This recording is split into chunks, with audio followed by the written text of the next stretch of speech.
Amados irmãos, nós vamos finalizar esse Gênesis.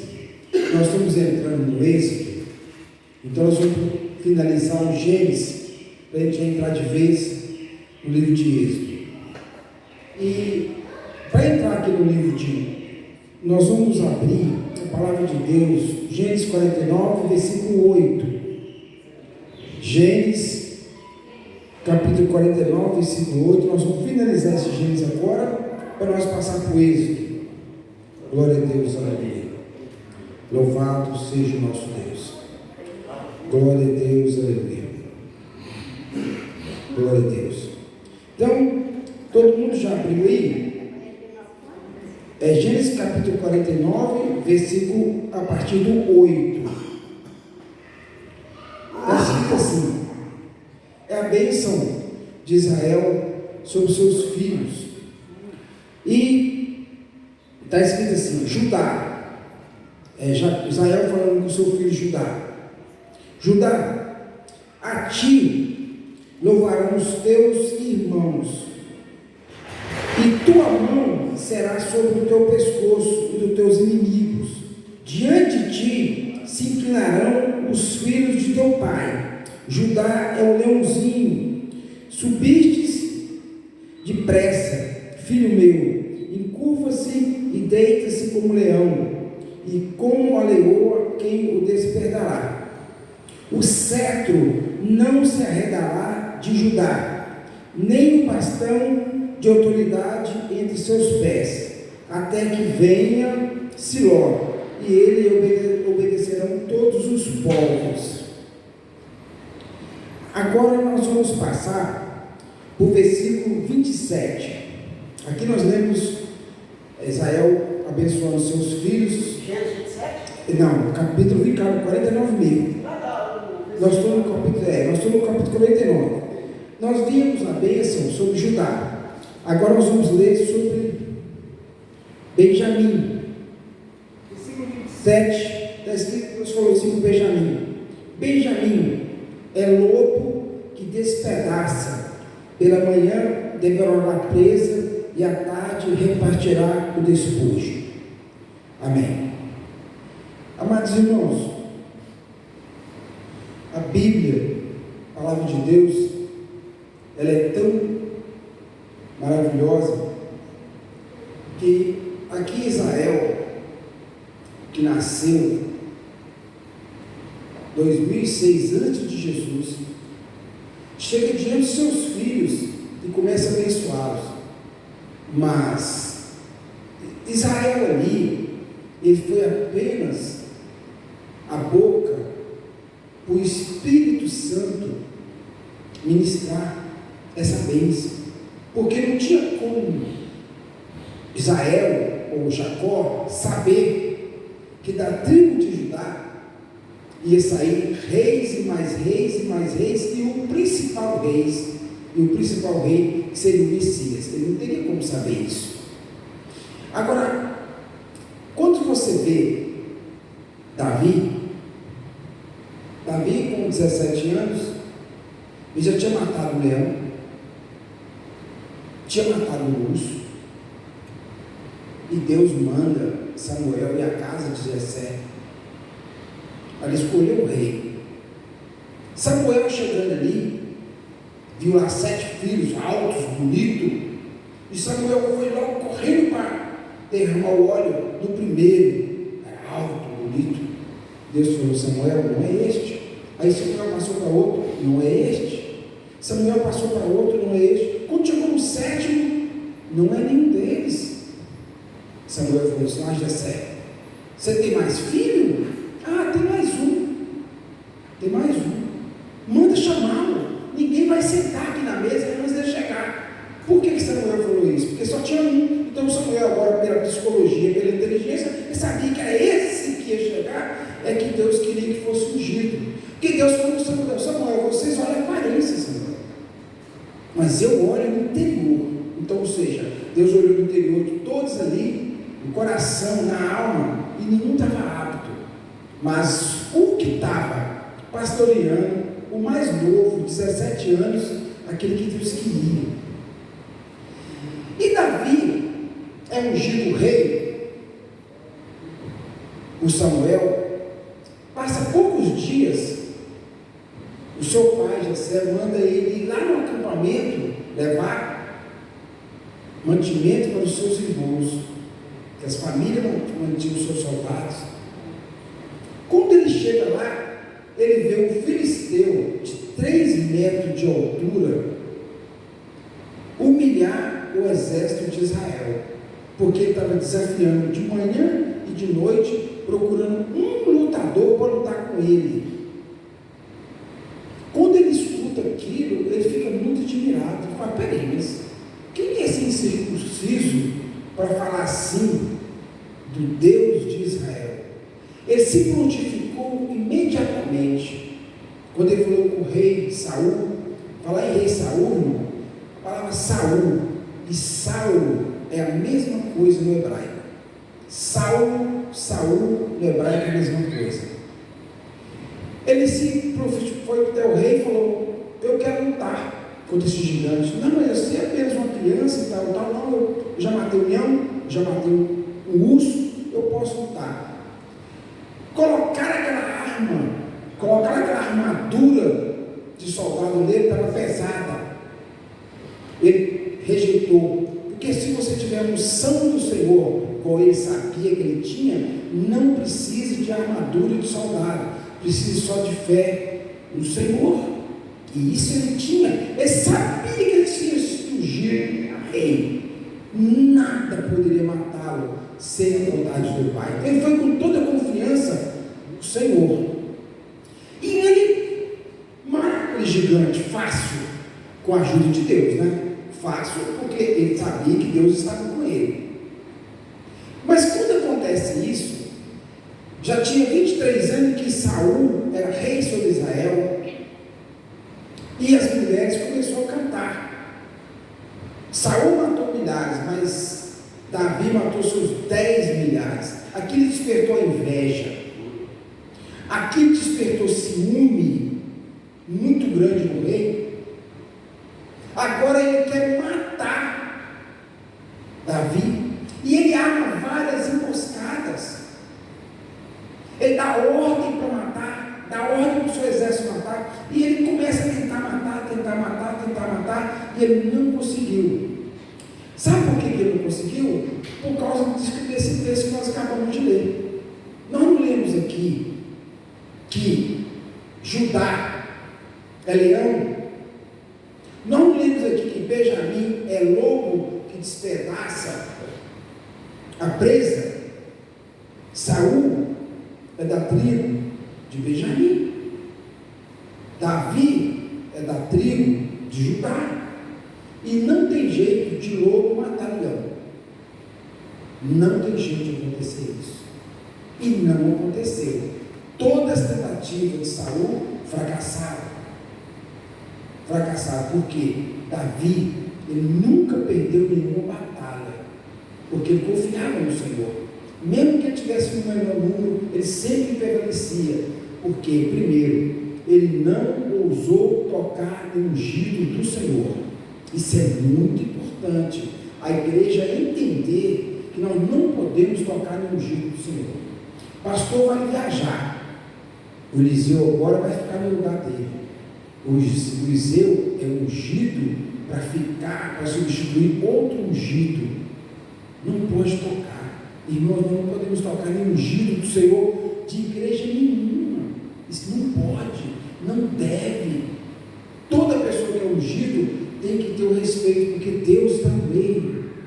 Deus está no meio, Deus está naquilo. Houve a unção. Então, a partir do momento que Davi foi ungido, e a partir do momento que Saul foi ungido, Davi teve a inteligência de evitar, teve 2 oportunidades fáceis para matar Saul, mas ele não ousou tocar no ungido do Senhor. Isso é exemplo da igreja.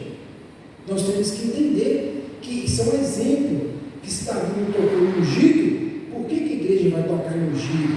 Por que nós vamos tocar no ungido? Não devemos tocar. Tem que ter muito respeito. Quando a pessoa é ungida do Senhor, nós temos que ter respeito e deixar Deus tocar. Deus pode tocar, porque Ele é Deus, Criador Criador dos céus e da terra, Ele nos criou, Ele tem esse direito, mas nós não podemos. E Davi, ele entendeu isso, não tocando no ungido do Senhor. Então, irmãos, estou finalizando este Gênesis para nós entrarmos aqui, 1445, Êxodo. Irmãos, em 1445, antes de Jesus, agora Moisés, com 80 anos de idade, ele conseguiu tirar o povo de Israel da escravidão física. Nós falamos disso em outras aulas. Ele não conseguiu tirar a escravidão do pecado na alma deles. Isso ele não conseguiu, porque isso só poderia acontecer com Jesus Cristo. Só o sangue de Jesus pode libertar o homem da escravidão do pecado. Mas Moisés, sendo instrumento de Deus, ele tirou o povo da escravidão. E quando o povo está saindo, os egípcios foi entregando grandes riquezas do Egito para aquele povo. Ou seja, o povo era escravo 400 anos, mas na hora de sair, eles não saíram de mão banana, como diz um ditado popular, saíram com grandes riquezas. Quando eles chegam aqui no Monte Sinai, todos eles eram escravos, mas são ricos, bastante ricos. Agora presta atenção como é que a diferença quando Deus tira o homem da escravidão e quando o homem faz uma lei para tirar o homem da escravidão. Olha a diferença. Em 1888, aqui no Brasil, a princesa Isabel, dia 3 de maio, ela assinou o fim da escravidão no Brasil, Lei Áurea, 1888, 13 de maio. Sabe quem começou com aqueles escravos? Irmãos, eles foram abandonados totalmente. As favelas que existem em todas as capitais foi por causa disso, porque saíram sem nada. Eles não tinham nada. Eles tinham que pegar pedaço de papel, pedaço de papelão nem tinha. Eles tinham que pegar as madeiras e fazer uns barracos que até hoje ainda existe. Porque eles eram escravos, foram libertados, mas saíram sem nada. Mas o povo de Israel, quando Deus está no meio, é diferente. Agora eu estou falando de um povo que foi liberto, mas que sai com grandes riquezas materiais. E isso, irmãos, aconteceu. O povo de Israel, sendo livres, eles fizeram algo que entristeceu muito a Deus. Pode-se dizer que um dos maiores pecados que o povo de Israel cometeu naqueles 40 anos foi o pecado da ingratidão com Deus. Deus libertou aquele povo. Deus mostrou sinais de maravilhas. E de repente, aquele povo, quando chega no Monte Sinai, a primeira prova, que era aquele lago onde a água era amarga, o povo, eles não souberam esperar com paciência, ou mesmo chegar perto de Moisés, muito educado, e falar assim: Moisés, nós estamos com um pouco de sede e a água é amarga. Isso seria normal, Deus não ficaria triste com isso. Mas sempre que chegava perto de Moisés, era um bando reclamando, murmurando contra o próprio Deus. Deus nos tirou da terra do Egito para nos matar de sede aqui. Deus tirou a terra do Egito para nos matar de fome aqui nesse deserto. Irmãos, a ingratidão, isso aí machucou muito Deus. Deus ficou muito triste. O Velho Testamento, irmãos, é para a igreja como exemplo. Irmãos, a igreja de Jesus Cristo, não deve nunca murmurar em nenhum tipo de situação. Em nenhum tipo de situação oração, a igreja de Jesus Cristo deve murmurar. Irmão, está desempregado, louva ao Senhor. Está doente, louva o Senhor. Perdeu um ente querido, louva o Senhor. Porque muitas coisas querem culpar Deus e Deus não tem culpa nenhuma. Então o povo de Israel cometeu sem gratidão, aborreceu muito a Deus, ao ponto que Moisés escolhe 12 espias e manda ir na terra de Canaã. Eles gastaram 40 dias, 450 quilômetros. Gastaram 40 dias. Quando eles voltam, 10 espias chegou lá na terra de Canaã. Ele não olhou a prosperidade do presente que Deus estava dando. Eles olhou a dificuldade que estava naquele presente, mas eles esqueceram de todos os milagres que eles viram dentro da terra do Egito, inclusive o Mar Vermelho. Eles apagou da mente deles e 10 espias voltou e falou assim: nós estamos perdidos. A terra até que é boa, mas não tem como nós tomar aquela terra, porque na terra existem gigantes. 10.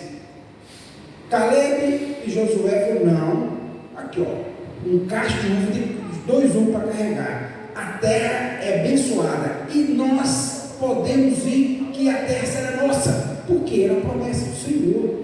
Então só Josué e Caleb entendeu que se Deus está no meio, não tem como dar errado. Nada vai dar errado sobre a palavra do Senhor. A palavra de Deus não muda. Então é aquilo que despertou uma ira tão grande no Senhor, aqueles 10 homens, por tanto medo naquele povo, naquela multidão, que eles puseram medo naquela multidão. Tem um gigante, gente, que tem gigante. Josué e Caleb não olhou para o gigante. Josué e Caleb só pensou no Deus que eles tinham, o Deus de Israel, que era poderoso, que eles tinham visto sinais de maravilha. Sabe o que Deus fez, irmão? 2 milhões de pessoas saíram. Acima de 30 anos, que é considerado por Deus de maior, só acima de 30 anos que é considerado, que Deus considera uma pessoa de maior. Pereceram no deserto, morreram. Só Josué e Caleb, que tinha acima de 30 anos, entrou na terra de Canaã. Por quê? Murmurações, reclamações, uma atrás da outra. Deus podia fazer tudo. Deus, quando saiu, Deus já colocou de cara uma coluna de fogo em cima de todo o arraial. Essa coluna de fogo, porque no deserto a noite esfria demais e de dia esquenta demais. Irmãos, Deus colocou um ar-condicionado de dia, porque tinha uma nuvem em cima do arraial e a temperatura lá ficava 21 graus. Todo mundo estava pelando agora, fora do arraial. Mas debaixo daquela nuvem, que não passava só aquilo que Deus queria que passasse, o oxigênio puro, não passava calor. E o povo veio nessa nuvem, à noite veio a coluna de fogo que era visível. O povo murmurava e murmurava e murmurava, e aquilo entristecia a Deus, e aquela ingratidão. Mas por que aconteceu isso? É por causa do fato de Deus ter libertado eles fisicamente da escravidão, mas a alma deles não estava livre, porque só poderia acontecer isso com o sacrifício de Jesus Cristo. Só o sacrifício de Jesus pode libertar o homem da escravidão espiritual, que é a que mata. É a que mata. Irmãos, eu estava falando aqui, na segunda aula, ou na primeira aula, eu lembro, que Jesus Cristo é a rocha. Jesus Cristo é a rocha. Aquela rocha que Moisés feriu, que Deus mandou ferir, simbolizando a primeira vinda, e a segunda vinda, a rocha não podia ser ferida, que simbolizava a segunda vinda de Jesus. Não podia ter ferido, mas ferido. Agora nós vamos ver isso. Vamos ler Isaías 28. Quem vai ler para mim? Isaías 28, versículo 16. Isaías 28, acho que versículo 16. Quem achar, lê para nós.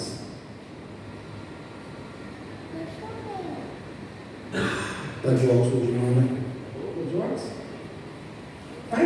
Vai ler os textos para mim que eu te pedi aqui.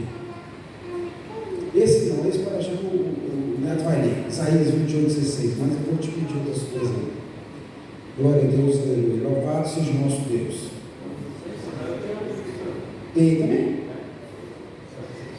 Aí eu vou falar para você, você lê, tá combinado. Tá lendo no celular, tá? Mas esse não, esse já que o Neto vai ler para nós Isaías 28, capítulo 28, versículo 16, sobre a rocha.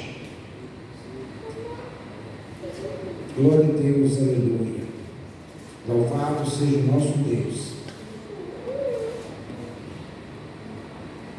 Glória a Deus.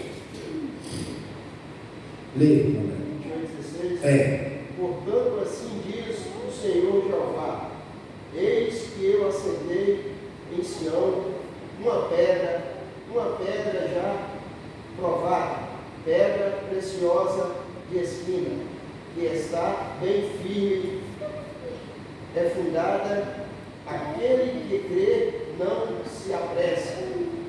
Presta atenção, irmãos. Deus mostrou para o profeta Isaías, isso aí é uma referência ao Messias. Uma pedra angular. O que é pedra angular na Bíblia? Irmãos, era uma pedra de esquina. Era feita as construções antigamente. Hoje eu não sei se é assim mesmo. O Marcelo também sabe. Então, toda esquina tinha uma pedra que tinha uma parede de um lado e do outro. Essa pedra de esquina era a coisa principal que firmava a casa dos dois lados.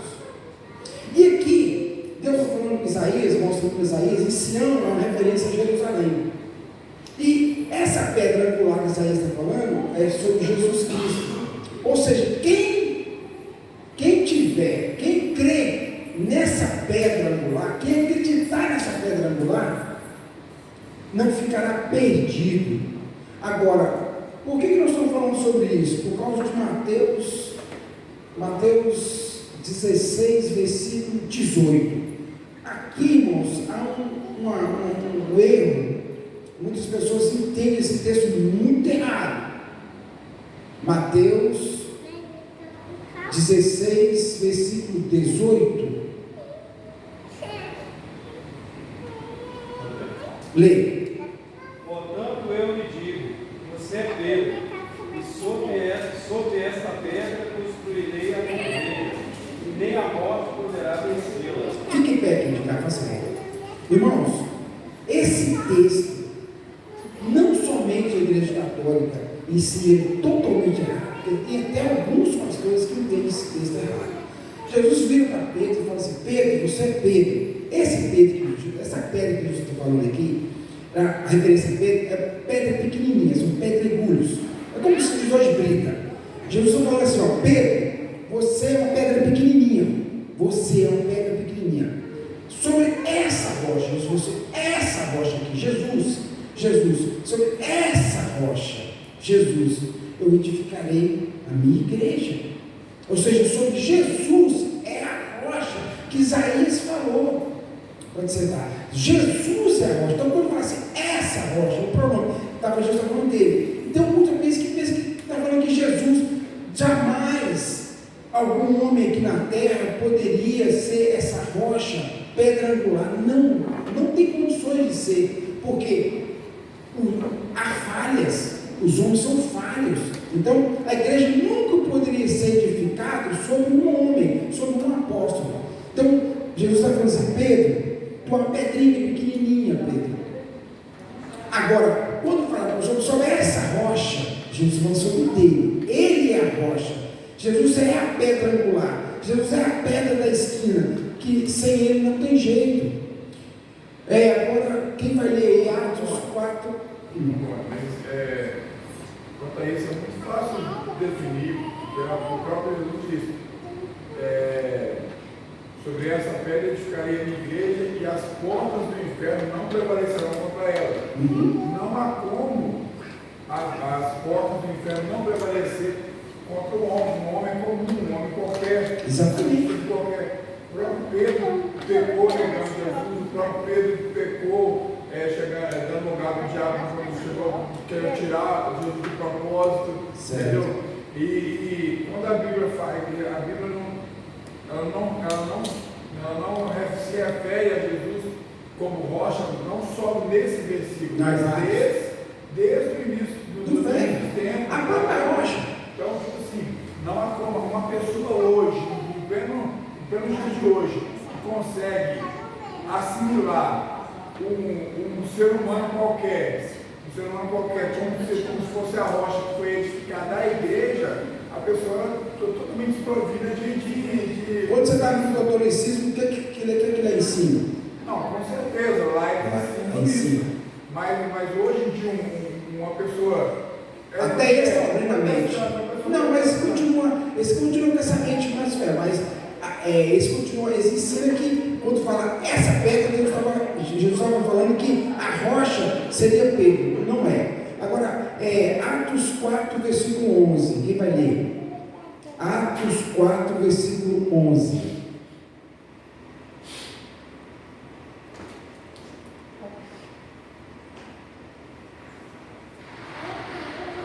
Quem achar pode ler. Atos 4, versículo 11. Jesus é a pedra que vocês, construtores, rejeitaram, e que se tornou a pedra angular. Presta atenção, irmãos. Os fariseus, os ministros do Sinédrio, que Sinédrio significa Assembleia, levaram Pedro e João para questioná-los sobre estar pregando sobre Jesus. E quando Pedro chega lá, Pedro fala com eles, a pedra, só que no original grego está escrito assim, Pedro falou, não foi assim, a pedra, Pedro falou só, a rocha que vocês negaram, a rocha que vocês rejeitaram, é a principal rocha, é a pedra angular, é a rocha angular de toda a construção. Ou seja, Pedro está deixando bem claro que falou com eles, com os ministros, né, que eles tinham rejeitado a rocha que era o próprio Cristo. Aqui o Pedro está deixando bem claro que a rocha é Cristo, e vocês rejeitaram a rocha, vocês rejeitaram a pedra angular, a pedra de esquina, a principal construção. Ou seja, sem Jesus Cristo, como vai dizer o que eu falei, sem Jesus Cristo não existe salvação. Sem Jesus Cristo não tem como a pessoa ser salva. Somente através dele, o Filho de Deus, aquele que participou, ele é a pedra angular. É uma metáfora que ele está como rocha, porque, como foi falado, quando Moisés atinge a primeira rocha e ela sai água, Deus mandou. É uma referência à primeira vinda de Jesus, que Jesus seria ferido, como foi ferido, a primeira vinda. Mas na segunda, Deus não mandou Moisés ferir a rocha. Deus falou assim, Moisés, fala com a rocha, e ela vai sair água. Era para ele falar, rocha, sai água. Isso é um milagre muito grande, sair água de uma rocha. Só Deus pode fazer isso. Só o nosso Deus pode fazer tal milagre. Mas aí Moisés estava irado com o povo, e ele feriu a rocha. Não poderia, porque refere à segunda vinda de Jesus. E a segunda vinda de Jesus, não tem ninguém nesse mundo que pode atrapalhar ou ferir. Só fazer uma analogia aqui.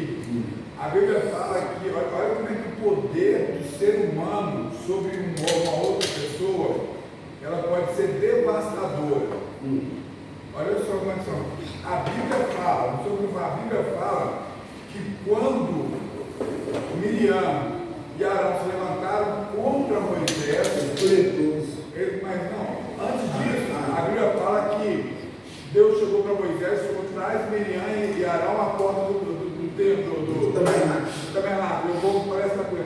E a Bíblia fala que, a Bíblia deixa claro que Moisés era um homem tão manso, que igual a ele não existia na terra, de tão mansidão. É tanto que Deus tomou as dores de Moisés e colocou a Miriam como uma lepra, correto? Foi. Só que lá na frente o povo virou tanto ele que o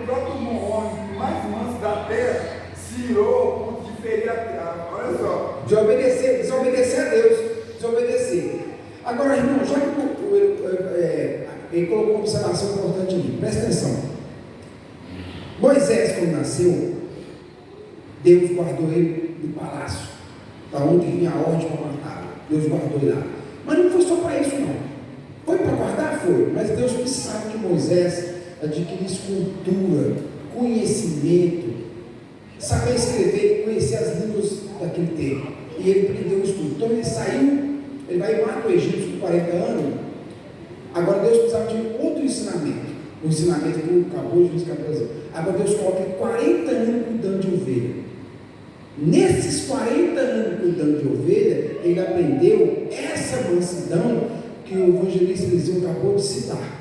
Ele se tornou um homem manso, porque as ovelhas são mansas. As ovelhas mansas, as ovelhas é fácil de guiar. Bode não, bode é difícil, bode qualquer coisinha te dá cabeçada. Ovelha não, ovelhas são mansinhas, ovelhas são fáceis para cuidar. Então, nesses 40 anos que Moisés ficou lá em Midian, ele aprendeu essa mansidão que a Bíblia fala, que ele ficou o homem mais manso que tinha. Então, agora, por que Deus fez isso? Porque aquele povo ia provocar ele de tudo quanto é maneira, como provocou. Aquele povo provocava Moisés demais da conta. Irmãos, teve um dia que, por causa da murmuração do povo, Deus fez sair serpentes, cobras no meio do arraial e picar o povo. E picava e morria. Morreu 23 mil pessoas num dia. Aí Moisés vai até Deus, o Senhor, o que eu faço? O que vai parar isso aí? Deus deu uma ordem a Moisés: Moisés, constrói uma serpente de bronze, coloca no meio do arraial, no meio. Toda pessoa que olhar para a serpente que foi picada, não vai morrer. Olha aqui, irmãos. Olha o interessante aqui. As pessoas eram picadas, corria lá e olhava. O que ele estava fazendo? Obedecendo. Isso é obediência. Está entendendo? Eles obedeceu a ordem que Deus deu para Moisés e Moisés passou para eles. Então, quando eles olhavam para a serpente levantada, eles eram curados. E Deus cessou. Por quê? Porque Jesus Cristo também seria levantado na cruz do Calvário. E quando nós olhamos para Jesus, a morte que está sobre a humanidade, a morte que está sobre o ser humano, quando você olha para a cruz, você olha para Jesus, ela vai embora. Por quê? Se você fazer uma aliança, se você receber o perdão que vem da cruz, o perdão que vem de Jesus Cristo, você é salvo no mundo espiritual. Você é salvo a sua alma, aquilo que é eterno, aquilo que é o mais importante no mundo. Porque a coisa que é mais importante no mundo é a nossa alma, irmão. Porque esse corpo físico aqui é 70 anos, 80 anos por aí, ele vai acabar. A morte física, o corpo físico, isso aí é passageiro. Mas a alma não, a alma é espiritual. Então Jesus veio para salvar a alma do homem. Irmãos, quando Jesus Cristo, um dia antes da crucificação, ele entrou em Jerusalém, montado em um jumentinho. Os judeus que conheciam a palavra de Deus, sabia que estava escrito em Zacarias que o Messias entraria na cidade de Jerusalém montado num jumento. Sabia. Então, quando eles viram Jesus entrando na cidade de Jerusalém, montado num jumento, eles conheciam aquela profecia, eles todos se alegraram. E eles começaram a colocar ramos, eles pegavam suas túnicas e colocavam no chão, porque sabiam que era o Messias, por causa da profecia.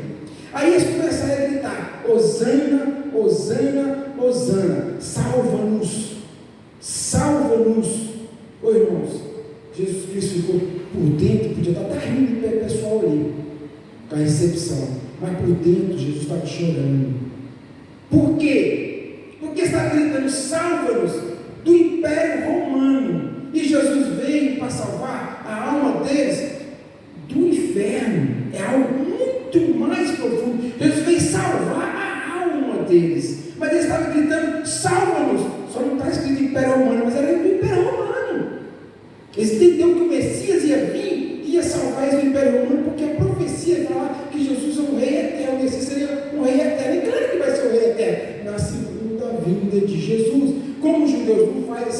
separação. Como os judeus não fez separação, muitos não creram em Jesus. Mas aquele dia, irmão, que era para Jesus estar alegre, que bom, a Bíblia mostra que ele estava alegre, não estava. A alma de Jesus triste, porque estava pedindo salvação, o qual ele não veio. Ele não veio mexer em política, ele não veio tirar governo, ele não veio derrubar o Império Romano, não era o papel do Messias. O papel do Messias é diferente. Agora o papel do Messias é um papel mais importante no plano de Deus, no plano do Filho, que era o quê? Salvar toda a humanidade que nele crê.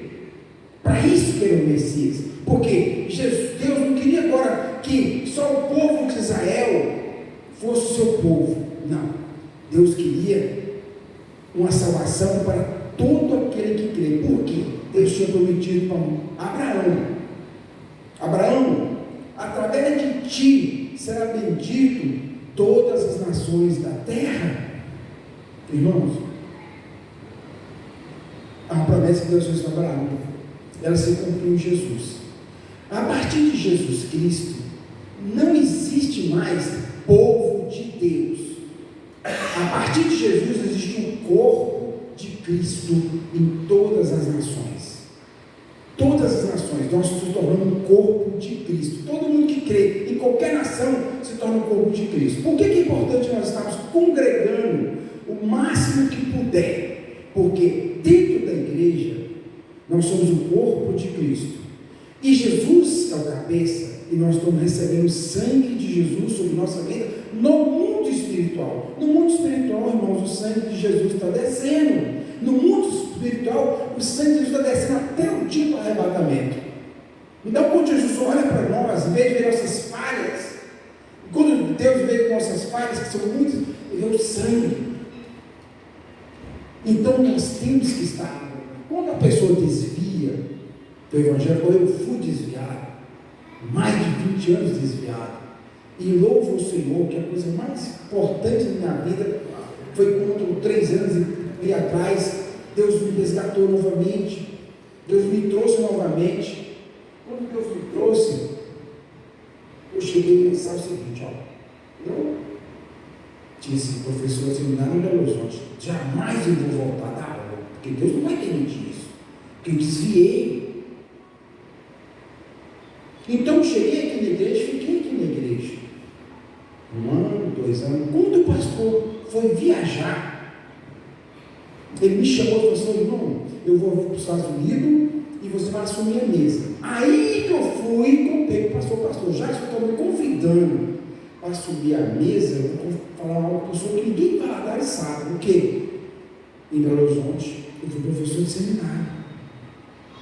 Acho que nem acreditou, acho. Falei, não acreditou nisso não. Mas aí, irmãos, com isso, essa oportunidade que Deus fez o pastor Romeu passar, foi voltando aquela que eu tinha antes, a voltar a estudar de novo a Bíblia, a voltar a ler a Bíblia como tem que ser lido. Eu achava que eu ia ficar quietinho, sem nada, até a volta de Jesus. Eu pensei, não, Jesus não vai dar oportunidade de novo, porque eu saí do caminho. Irmãos, Deus, o amor de Deus é uma coisa maravilhosa. Como que Deus nos ama, como que Deus ama o povo de Israel, que plano. Aí, olha quando essa guerra que está acontecendo, uma jornalista em Líbano disse, que o Irã vai destruir Israel, não vai sobrar nada. Coitado, nunca que vai acontecer isso, irmãos. Nunca que vai acontecer. Irmãos, a bênção que Deus prometeu para Israel, material, ela vai até o dia do arrebatamento. Olha para você ver como é que o diabo muda de estratégia. Por que os judeus de hoje não cometem idolatria? E o judeu do Velho Testamento era idólatra. Hoje Satanás muda de estratégia. Presta atenção, irmãos. Primeiro que eles não vão perder nenhuma guerra porque eles não são idólatras.